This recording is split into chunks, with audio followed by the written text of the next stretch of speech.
삼국지연의에는 이호경식 계책을 사용한 대목이 자주 등장한다.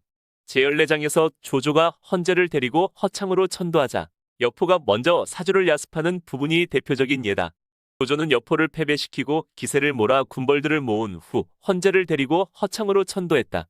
이때부터 조조는 천자를 등에 업고 제후들을 호령하며 정치적으로도 우위에 서게 되었다. 당시 서주에 있던 유비는 조조에게 패한 여포를 받아주고 그로 하여금 서주 부군의 소패에 군대를 주둔시키도록 했다. 그러자 조조는 유비와 여포가 손잡고 자신에게 대항하지 않을까 걱정이 되어 책사들을 불러놓고 계책을 논의했다. 무장허저가 제일 먼저 씩씩하게 일어나 말했다.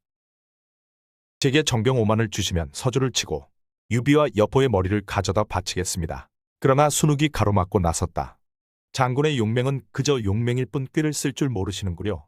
지금 새로 이 돕을 옮긴 터에 군사를 쓰는 것은 옳지 않습니다. 그리고 조조를 향해 말했다. 제게 계책이 있습니다.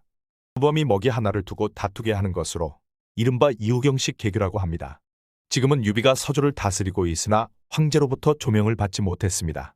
공께서 폐하께 주청하여 유비를 정식으로 서주목으로 삼도록 한 뒤 몰래 전가를 보내 여포를 죽이도록 하십시오.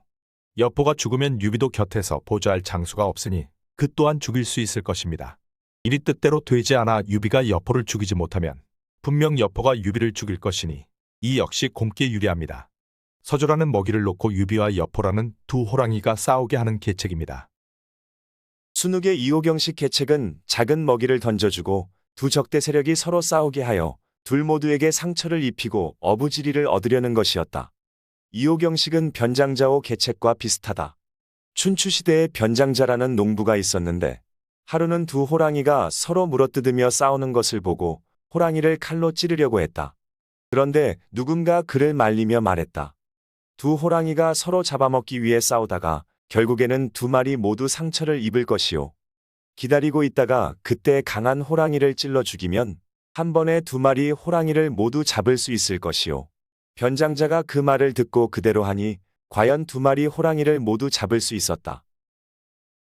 하나에 하나를 더하면 둘이 되고 하나에 하나를 빼면 0이 되듯이 유비와 여포라는 두 마리 호랑이가 힘을 합치면 조조에게 큰 위협이 될 것이 틀림없었다. 그래서 조조는 서주목이라는 백지장이나 다름없는 조명을 먹이로 던져놓고 유비가 여포를 죽이도록 유인한 것이다. 하지만 그의 속셈을 알아차린 유비가 조조의 서신을 여포에게 보여주어 두 마리 호랑이가 피 튀기는 싸움을 벌이지 않을 줄 누가 알았겠는가. 갈등을 만들고 그 갈등을 이용하는 정치적인 수단으로 전쟁으로 얻기 힘든 것을 손에 넣는 것은 조조식 권모술수의 두드러진 특징이다.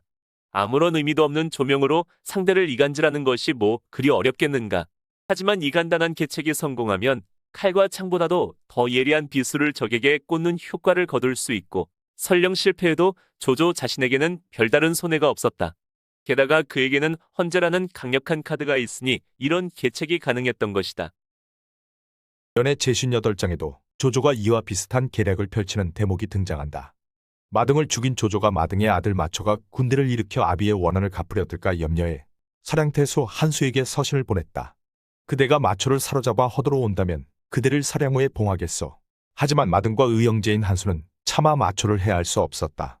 그는 마초에게 서신을 보여주고 조조의 사자를 참수했다. 조조가 사용했던 두 번의 이호경식 계책은 표면적으로 보면 수포로 돌아간 듯하지만 각 세력 간의 이익이 충돌하면서 이 두 통의 서신은 모두 실질적인 효과를 거두었다. 조조가 보낸 서신을 유비가 여포에게 보여준 것은 여포에게 진심을 보여주고 신뢰를 얻기 위함이었지만 결과적으로는 여포에게 언제든 삭을 틔울 수 있는 근심의 씨앗을 심어주었다. 한수 역시 조조가 보낸 사자의 목을 베고 마초와 함께 군사를 일으켜 조조를 공격하기는 했지만 두 사람 사이에 금이 가고 서로를 의심하게 되었다. 평소에는 그 틈을 감출 수 있었지만 일이 닥치면 언제든 틈이 더 벌어질 수 있었다. 이런 가능성은 훗날 그대로 실현되었다. 각자의 이해관계가 충돌하면서 얼마 후 여포는 서주를 공격했고 한수도 나중에 전쟁터에서 마초와 반목하여 조조에게 투항했다. 그러므로 이 두 가지 사건이 조조의 이호경식 계책과 무관하다고 보기는 어렵다.